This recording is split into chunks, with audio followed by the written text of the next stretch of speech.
So here we are dealing with an X-lock. This particular model is a Bosch grinder. Makita also have the X-lock. The principle is the same. We need to firstly,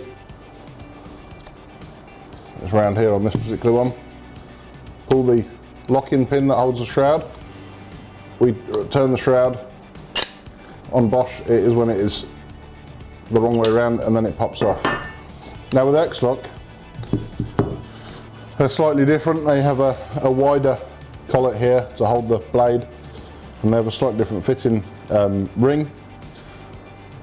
There's a specialist Makita X-lock ring and shroud for these.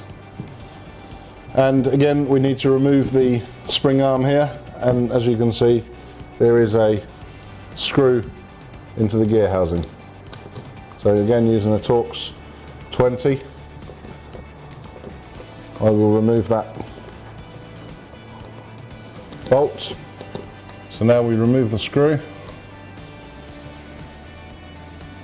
Well, it comes out with a spring which is fitted on the thing, on the axle. Now we do need to put the screw back in on this case.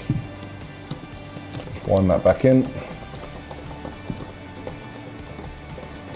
And again, you do that up.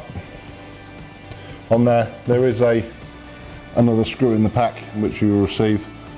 It's actually slightly short on this one because it doesn't need to go through the blade clamp bracket, which we've just removed. So now once we've fitted the screw back in here, now this is a shorter one. It's actually 4mm shorter than the original to allow for the thickness of the blade clamp. And that now is ready for taking the adapter ring and then the shroud.